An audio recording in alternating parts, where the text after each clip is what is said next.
एक बार लोहे की दुकान में अपने पिता के साथ काम कर रहे एक बालक ने अचानक ही अपने पिता से पूछा, पिताजी, इस दुनिया में मनुष्य की क्या कीमत होती है? पिताजी एक छोटे से बच्चे से ऐसा गंभीर सवाल सुनकर हैरान रह गए।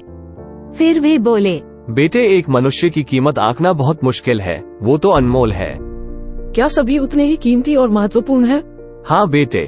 बालक के कुछ पल्ले पड़ा नहीं। उसने फिर सवाल किया, तो फिर इस दुनिया में कोई गरीब तो कोई अमीर क्यों है? किसी की कम इज्जत तो किसी की ज्यादा क्यों होती है? सवाल सुनकर पिताजी कुछ देर तक शांत रहे और फिर बालक से स्टोर रूम में पड़ा एक लोहे का रॉड लाने को कहा। रॉड लाते ही पिताजी ने पूछा, इसकी क्या कीमत होगी? लगभग 300 रुपए। अगर मैं इसके बहुत से छोटे छोटे कील बना दूं, तो इसकी कीमत क्या हो जाएगी? बालक कुछ देर सोचकर बोला, तब तो ये और महंगा बिकेगा, लगभग 1000 रुपए का। अगर मैं इस लोहे से घड़ी के बहुत सारे स्प्रिंग बना दूं तो? बालक कुछ देर सोचता रहा और फिर एकदम से उत्साहित होकर बोला, तब तो इसकी कीमत बहुत ज्यादा हो जाएगी। पिताजी उसे समझाते हुए बोले, ठीक इसी तरह मनुष्य की कीमत इसमें नहीं है कि अभी वो क्या है, बल्कि इसमें है कि वो अपने आप को क्या बना सकता है। बालक अपने पिता की बात समझ चुका था।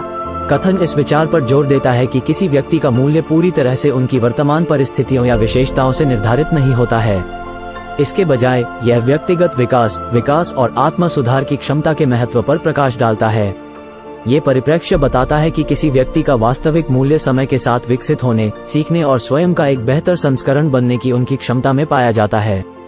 यह व्यक्तिगत विकास, आकांक्षाओं और इस विश्वास पर ध्यान केंद्रित करने को प्रोत्साहित करता है कि व्यक्ति अपनी वर्तमान स्थिति या पिछले अनुभवों के बावजूद आत्म सुधार के लिए लगातार प्रयास कर सकता है। अगर आपको वीडियो पसंद आए तो कृपया लाइक, शेयर और चैनल को सब्सक्राइब करना न भूलें, ताकि मैं और भी ऐसे वीडियो बनाने के लिए प्रेरित हो सकूं। धन्यवाद दर्शकों।